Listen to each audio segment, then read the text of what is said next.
दरभंगा में township develop करने को लेकर राज्य सरकार ने 3 प्रखंड बहादुरपुर, सदर और केवटी के 17,400 एकड़ ज़मीन को चिन्हित किया है, जहां टाउनशिप डेवलप किया जाएगा। एक भ्रांति फैल गई थी जो पूरे ज़िला के रजिस्ट्री पर रोक लगा दी गई, लेकिन ऐसी बात नहीं है। जिलाधिकारी ने भी इस बात की पुष्टि की है जो ये रजिस्ट्री पर रोक सिर्फ इन 3 प्रखंड के 17,400 एकड़ की ज़मीन पर है, बाकी कहीं रजिस्ट्री पर रोक नहीं है। इस बारे में और विस्तृत जानकारी जिला निबंधन पदाधिकारी स्वीटी सुमन ने हमारे संवाददाता दिलीप झा से बातचीत के क्रम में दी।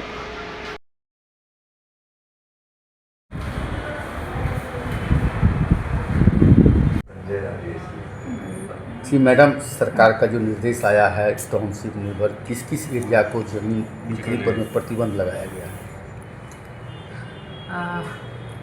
नगर विकास विभाग की तरफ से दरभंगा के कुल 102 मौजों को प्रतिबंधित किया गया है ज़मीन खरीद बिक्री और निर्माण विनिर्माण के क्षेत्रों के लिए। ये 102 मौजे आपको दरभंगा, बहादुरपुर और केवटी अंचलों में समाहित हैं और यह ग्रामीण क्षेत्रों को सन्निहित करते हैं। इसके अलावा दरभंगा के जितने भी अन्य अंचलों और जो भी ज़मीनें हैं वो बिल्कुल स्वतंत्र बिक्री योग्य हैं पूर्ववत पहले की बात। शहरी एरिया नगर निगम क्षेत्र की क्या पोजीशन?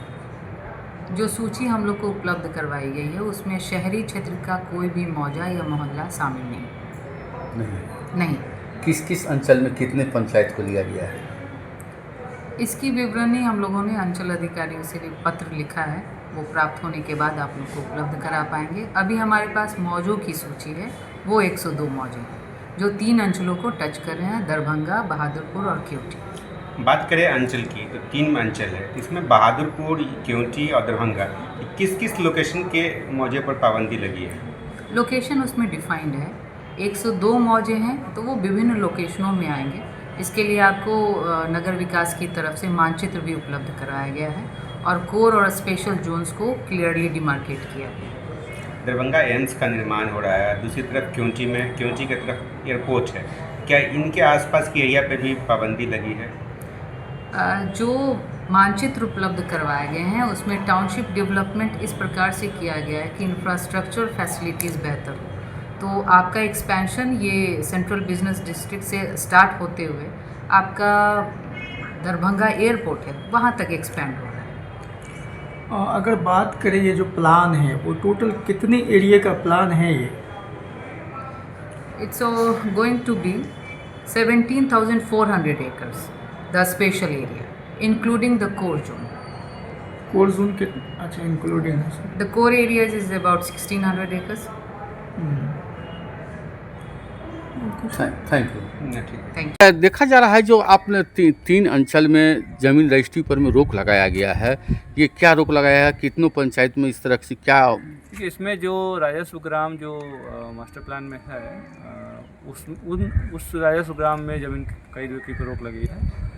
ऐसा गलतफहमी हो गया है, पूरे ज़िला में रोक दिया गया। ऐसा नहीं है, जो आइडेंटिफाइड क्षेत्र हैं जो 102 गांव हैं उसी गांव में खरीद बिक्री पर रोक लगाई। यहाँ शोभन में जो एम्स के बगल में जो ज़मीन है वहाँ पर रोक लगा हुआ, क्या सरकार किस तरह से निर्माण करेगी? क्या शोभन के पास तो हम लोग का 4 लेन का काम चल रहा है, तो 4 लेन के लॉन्ग में जितने भी प्लॉट्स है उस पर रोक लगा हुआ है। इसके अलावा जो दिशा निर्देश आया है उसमें आलोक में अभी कुछ रोक लगाया गया है और जो आइडेंटिफाइड एरिया उसी में रोक लगा गया है। नया टाउनशिप जो दरभंगा में, जो बिहार के 11 जिला जिसमें दरभंगा भी है, तो इसके लिए क्या कुछ ज़मीन खरीद बिक्री को लेकर भी रोक लगाया गया? अभी अधिसूचना हुई है और उस आइडेंटिफाइड क्षेत्र पहले था उसमें रोक लगाया गया है। आगे इसका मास्टर प्लान बनेगा, इसमें कैसे कैसे कार्रवाई होगी, डिटेल आएगा तो हम लोग आगे बता पाएंगे।